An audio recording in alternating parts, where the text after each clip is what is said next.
Hey everyone, it's me again. Today I got you some weapons that you must have in your arsenal to cheese Steel Path. I've tried my best to make this weapon accessible to all players, so you're probably not going to see any incarnate weapons or any late game gear. So without further ado, let's see what we have in this list. Starting with the melees, simply pick a melee that has enough slash weight. For example, here we got the Cronin Prime. Copy this build on any other melee and you will get the same results. You don't like the Cronin, just go to the Pangolin. Yep, typical build. You don't like the Pangolin, go to the Praetus. I don't know why I'm using a heavy attack setup, but I do. But if I have to choose one melee, I would recommend the Glaive Prime with this build. You probably have seen this one before. Why the glaive? Because this weapon explodes, forcing slash procs and blast procs. But in the meantime, I don't recommend using glaives due to the fact that they are bugged. When you hold them with a secondary, you will need to detonate them twice and you won't be able to use the alt fire of your secondary. So a good alternative can be the Quasas due to the fact that this weapon throws slash projectiles that bleeds enemies to death. Yeah, it's pretty deadly. And this is the build of the Quasas. Now with the secondaries, I highly recommend having the Epitaph. This weapon is very versatile. You can use it for priming since it force procs blast and cold, and you can mod it for violent heat and you get now 4 status effects, not including the IPS. And you can slot secondary encumber for more procs, and this weapon can also deal massive damage since its alt fire, or I mean its charge shot, forces impact, and it's a good candidate for hemorrhage and it has a lot of punch through. This is without stacks.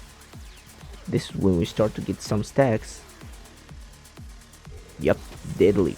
And imagine aiming at the head. Boom, one shot, one shot. Yeah. Also, I recommend the Kuva Nuker. It's a Kuva weapon with a magnetic progenitor. You can use it to prime and to deal damage. Technically the same build with switching some mods. As you see, now we build up our base damage, which is the Cascadia Flare. Now some stacks. Boom. Imagine was with AoE armor strip. I really recommend getting a magnetic progenitor on this weapon. Also, we got the Teenage Cyclone, which is the rival to the Kuvanukor. Technically, they both have the same builds, and this is the damage.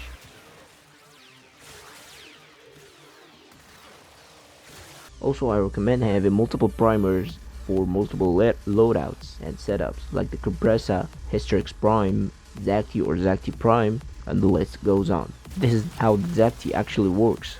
I really recommend not having a bright color on this weapon since, as you see, the clouds is so nasty. I did say I'm not going to show any incarnates, but I just couldn't help it not to mention this weapon.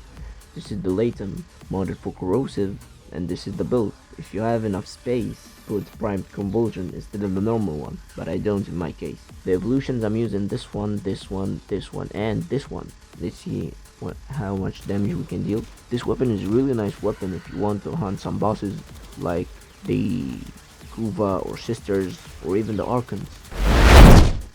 Moving on to primaries.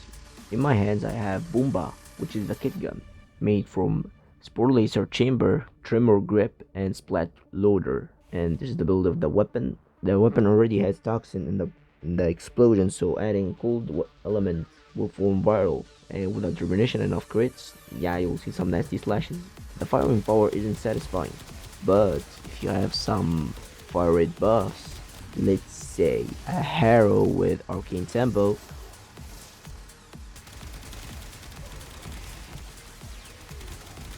it's a really nasty thing, isn't it? Moving on to Phantasma Prime, or the regular Phantasma, it doesn't really matter to be honest. They both had the same build as you see here. The weapon primes for itself with viral, and it also has innate radiation, and with the heat status effect as damage over time, you will shred Steel Path. You can also use electric instead of heat, but I prefer having heat to be honest. Moving on to the Bubanico. This weapon can be found in your dojo, and it's an arm cannon that has an alt fire that forces viral and has a really nice stats. This is the build I'm using. It's a viral hunter munition build. As you see, you all fire prime enemies with viral and go ham. Once you build up some base damage stacks and your galvanized stacks, you'll see some nasty damage. It's a really nice weapon in disruption since it has nice multi-shot and fire rate and the power of slash. Next we got the Tinted Archoplasmer with a Toxin Progenitor. And this is the build as you see. This one is a corrosive build, just add prime charge shell to get form corrosive, and you already have innate radiation on the weapon, so you're going to deal some nasty damage to enemies. Once you build up some stacks, you'll start to see how this weapon actually performs. It shoots a rectangle projectile that ricochets off of surfaces and has 3 meter of punch through, of body punch through to be exact. And this is how Hunter Munition build performs. As you see, just changed 2 mods, and this is how it performs. I would recommend using a fire rate buffing tool like Arcane Tempo or something like Hero Prime or whatever. Just a fire rate buff with this specific build. Next we got the Battle Core, another dojo weapon. This weapon is really nice burst weapon, and it has innate magnetic, and it has an old fire that explodes on contact. But with the recent augment, this old fire became a laser that has infinite body punch through, and with 3 charges you get 300% critical chance, and the charges can be seen on the reticle on the right corner. You build up your charges by killing enemies. This is the first charge, second charge, and third charge. You all fire, and this is what will happen. Boom. They are not dead because we don't have enough stacks, and we are not aiming at the head. Boom, the entire row is gone. Boom, nasty damage. You can also build this weapon with Hunter Munition, but you will have to sacrifice Galvanized Aptitude. And this is how this build performs. I actually prefer the corrosive one, since it has a lot of power, and it can one-shot an Acolyte. Now we got another Kuva weapon, which is the Kuva Checker. This weapon's progenitor is Toxin, so with one cold mod, we form Viral, and this weapon explodes, dealing massive amounts of impact procs, which is a very good candidate for Internal Bleeding mod. Boom, slash, another slash, boom, boom. A very satisfying weapon to be used. Next we got the Quanta Vandal, a very underrated weapon. This weapon can be bought from Barrow-Keteer or from other fellow Tenos. So if you're not lucky with Barrow, you can, well, trade it up from another player. This weapon has innate electric and it's a beam. Once you build up some stacks, you will see some nasty electric procs. I've took this weapon to level cap with bolts, so you would really want to check this one out.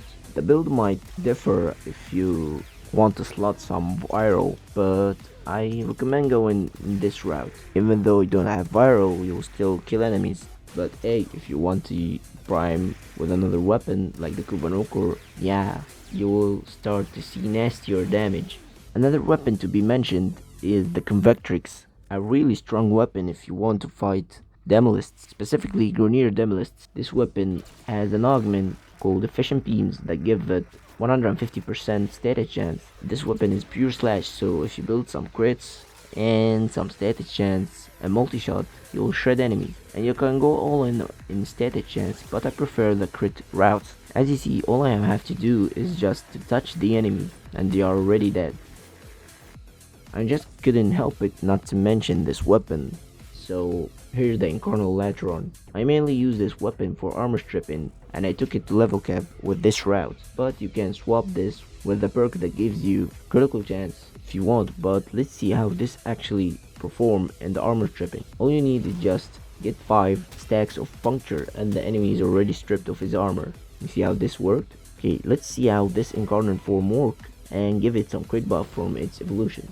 Let's get our Carden Juice, swap, and boom. This is a Viral Hunter Munition build. As you see, the incarnate form transforms his weapon into a projectile shooting thing that shoots a ricochet projectile that can armor strip enemies or deal viral and heat and slash to them depending on your evolutions. Again, I know I did say no incarnates, but I just couldn't help it again.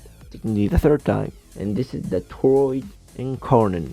This is actually a weapon. This is actually a weapon from our dojo again. All you have to do is build it for pure corrosive or hunter munition, and look how this weapon actually performs.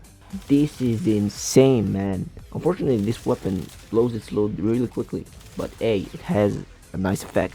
The evolutions I'm used this one, and this one. That's it for me. Hope you enjoyed the video and learned something new. Please consider subscribing. It's free. You can always change your mind. Also, drop a like. It's very appreciated. Stay tuned and see you all next time in the next video. Bye bye.